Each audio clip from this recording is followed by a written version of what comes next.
Hello and welcome to Newsmax TV. I'm John Bachman. Joining us right now from Washington, D.C. is the former Speaker of the House, Newt Gingrich. He's also the author of the new book, Breakout, Pioneers of the Future, Prison Guards of the Past, and the Epic Battle That Will Decide America's Fate. You can also catch him on CNN's Crossfire, where he is a co-host. As always, Newt, it's great to have you with us again. Well, it's always good to be on Newsmax. All right, so here we are, 50 years after President Johnson declared a war on poverty, and you recently wrote about this. A half century ago, Johnson said, quote, "The richest nation on earth can afford to win it," the war on poverty. "We cannot afford to lose it," he said. Despite that, you say we've lost it just like Ronald Reagan did a few years ago. But why does poverty keep on winning this war? Well, let me say, first of all, I think it's very important to recognize that this is the 50th anniversary of Lyndon Johnson's State of the Union declaring the war on poverty. It's also the 50th anniversary in October of Ronald Reagan's first great national speech, A Time for Choosing, in which he outlined almost exactly the opposite philosophy. And we now have a 50-year track record. When we have followed principles of hard work, low taxes, limited regulation, encouraging small business, encouraging people to learn and to get a job, it's worked dramatically. During the years that the Republicans were actively involved, when I first became Speaker, we worked on things like welfare reform, capital gains tax cut, economic growth. We actually helped 5.5 million people leave poverty in that period, while under Obama, 3 million additional people moved into poverty. So I think what you've learned is that big government can't solve the problem of poverty because it has exactly the wrong tools and exactly the wrong principles. And I think it's important for conservatives to be actively involved in trying to find ways that work to help Americans, all Americans, have the right to pursue happiness. And I think that it's important for us to take the moral responsibility of arguing on behalf of the poor, but to have the courage to stand up to the left and insist that we look, why after 50 years and $16 trillion did big government fail? Now, despite 50 years and $16 trillion, I've heard numbers as high as $20 trillion as well. The Democrats seem to be moving to the left on this issue. We hear it from the White House, and you use Bill de Blasio's inauguration speech and his comment about soy lattes to highlight this. Let's play a clip here of de Blasio from his inauguration. "We will ask the very wealthy to pay a little more in taxes so that we can offer full-day universal pre-K for every child in this city, and after-school programs for every middle school child.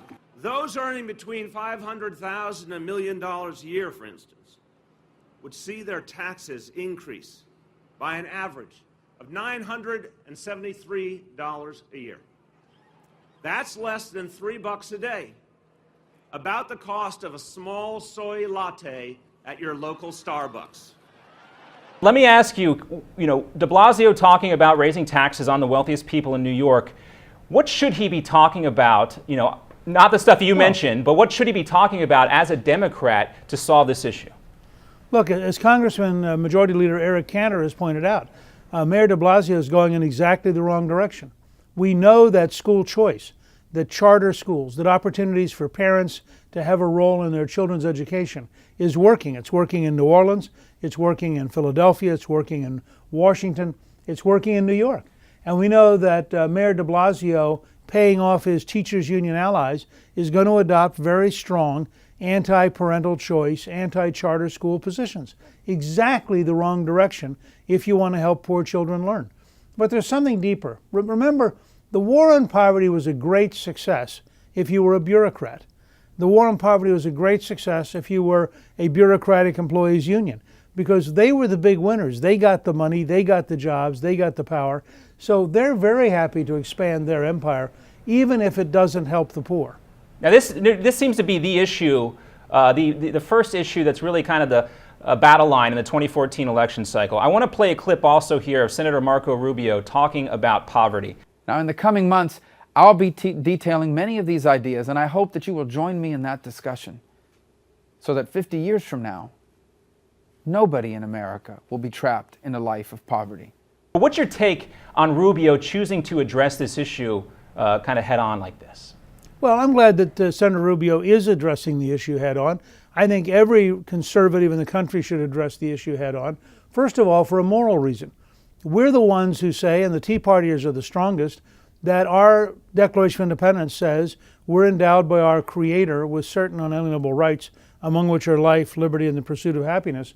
So we're the ones who said every American has the right to pursue happiness. Well, if they're trapped in poverty, if they're trapped in ignorance, if they're trapped without a job, if they're trapped in a dangerous neighborhood, they don't have their rights as Americans.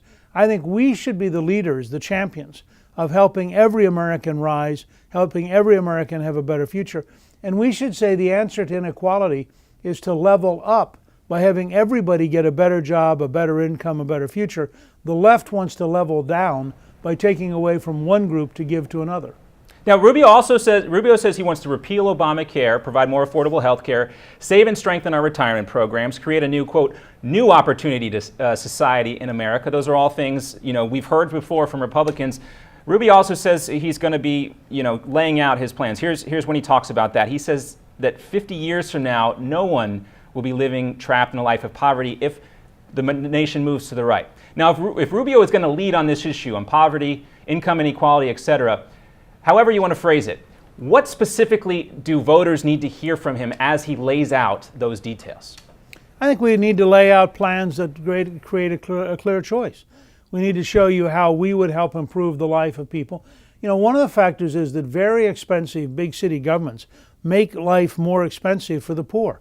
The same number of dollars buys in New York City about half of what it buys in Fort Worth, Texas. So if you're a family on a very limited income, you have twice the purchasing power in Fort Worth, Texas, that you would have in New York City, because New York City has become so expensive.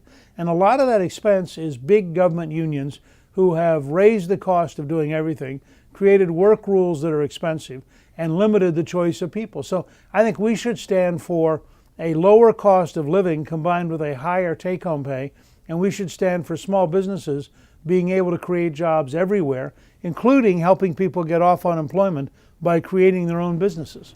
And so one thing you hear coming back from the left is what would this country look like if we had not spent that $15 to $20 trillion over the last 50 years? What would poverty look like without food stamps, Medicaid, and Medicare? Well, the fact is that prior to the war on poverty, we had more children growing up in families with both parents. We had more families rising from poverty. We had much greater social mobility. And I think it's fair to say that one of the big side effects of the war on poverty has been actually trapping people in poverty, creating barriers to their rising by giving them just enough things to be dependent on that it's very expensive for them to give that up. If you've got food stamps and public housing and various other welfare programs, and you're in a situation where you've got Medicaid and you've got school lunch programs, etc., if you were to go out and get a job, you have to get a really good job to actually improve your standard of living, because we've now given you so much stuff. This is a huge disincentive to people learning to work and learning to rise. Now, there are two huge issues in Congress right now that are still undecided. We got the extension of the unemployment benefits, which has passed the Senate. Now it's in the hands of House Speaker. And there's also this farm bill, which is sitting out there. How does the GOP need to approach both of these issues without being cast as the party, the cruel party, the party that wants to take things away from people and leave them out in the cold? Well, I would favor extending unemployment insurance if we tied it to a work training program. We now live in an age with the Khan Academy and Udacity and Kaplan and all sorts of online learning, the new Google Help Outs program, for example. And there's no reason, if we're going to give you money so that you have all week free, for us not to ask you to spend a good bit of that week learning and improving your job skills, improving your marketability. You give people 99 weeks of unemployment compensation. That's long enough to get an associate degree. And it seems to me that unemployment compensation could become the largest worker training program in the world if we redesigned it. So I'm willing to help people, but I want to help people in such a way that they end up helping themselves. And I think that's a very important part of how we should approach this and how Republicans should think about it. We'll hear a lot more about this issue from now until the election, I can assume. And by the way, Newt, I liked your visual aid there on the set of Crossfire with the cups. That really that brought was home. fun. I mean, when I heard this small soy latte line, I thought, this is unbelievable. Here's a guy who's so funny talking about the weak, inadequate approach of modern liberalism, that you can't actually make fun of him any more than except by simply quoting him. Yeah, kind of played into your hands there a little bit. You can catch Newt on CNN's Crossfire. He also has a new book out, of course, called Breakout. Newt, as always, great talking with you. Great to be with you. And thanks for watching Newsmax TV.